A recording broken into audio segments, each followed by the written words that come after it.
Haleluya, haleluya, haleluya. Salam saudaraku, ratapan 3 ayat 22 sampai 23. Sebab kebaikan Bapa Yahweh itu tidak pernah berhenti.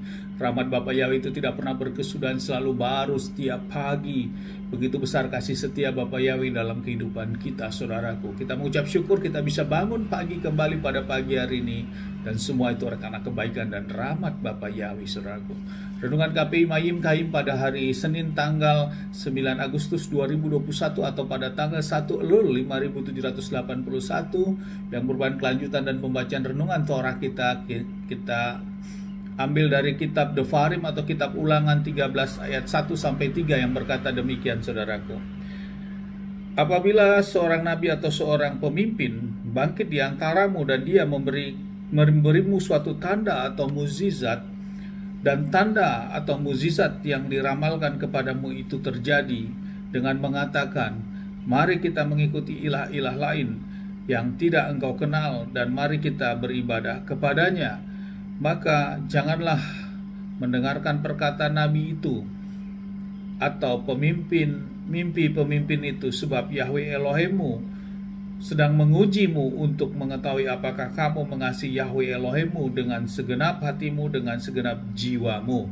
Saudaraku, perikop yang baru saja kita dengarkan di dalam bacaan Torah di kitab Ulangan 13 ayat 1 sampai 3 ini adalah tentang melawan penyembahan berhala. Mose kembali mengingatkan kepada bangsa Israel, saudaraku, saat mereka nanti masuk ke tanah Kanan, tanah yang sudah dijanjikan ini. Dan bila terjadi hal-hal ini, akan adanya suatu pemimpin ataupun suatu nabi yang memberikan mimpi atau pernyataan-pernyataan demikian, saudaraku. Dan itu terjadi dan diizinkan terjadi, saudaraku.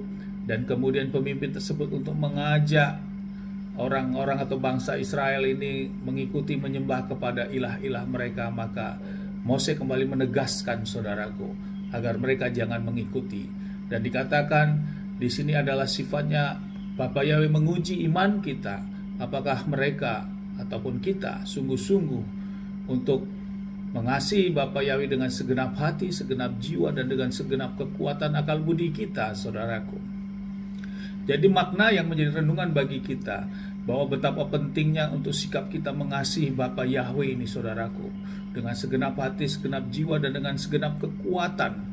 Semenjak Torah disampaikan, hal ini yang menjadi benang merah yang harus kita dapatkan, saudaraku, dalam kehidupan kita. Sehingga hal-hal yang terjadi di luar dari hal itu diizinkan, saudaraku. Hal ini merupakan bagian dalam cobaan bagi kita untuk menjalani kehidupan. Apakah kita goyah? Diizinkan ada orang yang meramal dan ramalan itu diizinkan tepat. Diizinkan orang akan memberikan banyak hal mukjizat. Dan mukjizat itu terjadi, saudaraku, dan bisa spektakuler. Dan menjelang di dalam akhir zaman ini hal itu juga diizinkan. Namun kita jangan goyah, saudaraku. Kita sudah membaca, merenungkan firman bagaimana perjalanan bangsa Israel, karena Tuhan yang kita sembah adalah Elohim Yahweh, Elohim Abraham, Elohim Ishak, Elohim Yakub, Elohim bangsa Israel. Dan sudah ditegaskan, dan keselamatan kita di dalam Adonai Yeshua HaMashiach adalah Yahweh yang turun menjadi manusia dalam wujud manusia, yaitu Yeshua HaMashiach. Dialah juru selamat kita, dialah kebangkitan dan kehidupan kita dari kematian, dialah terang dalam setiap jalan-jalan kita, dan dialah jalan keselamatan kita. Hal itu jangan tergoyahkan dengan adanya fenomena-fenomena yang terjadi, saudaraku. Saudaraku, ini yang menjadi penekanan dan tentu di dalam kehidupan kita saat ini, sehingga kita tidak tergoyahkan, saudaraku. Selain itu, saudaraku, cara kerja daripada kuasa-kuasa si jahat ini, saudaraku, adalah juga bagaimana dia untuk membuat kita dibingungkan ataupun membuat kita menjadi sesuatu hal yang ragu dengan firman Bapa Yahweh, saudaraku. Untuk itu, bila hal ini terjadi, kita tetap kembalikan. Kita harus uji dengan firman, saudaraku. Kita bisa baca kembali firman Tuhan, bisa kita melakukan diskusi ataupun sharing dengan orang yang kita anggap tepat, bisa untuk kita men-sharingkan bila ada sesuatu yang memang menurut kita masih perlu penjelasan-penjelasan demikian, saudaraku. Siapapun itu yang saudaraku anggap dia pantas untuk melakukan sharing, saudaraku. Namun Bila hal itu sudah menjadi suatu hal yang didapatkan oleh kita, maka kita memang saat ini dituntut memiliki roh kepekaan, saudaraku. Memiliki roh yang peka. Apapun yang disampaikan kita kembalikan kepada firman Bapa Yahweh, saudaraku. Bukan kita lihat sosok orang tersebut, apakah orang tersebut pemimpin besar, ataukah orang tersebut sering memberikan suatu pernyataan-pernyataan yang tepat ataupun terjadi, saudaraku.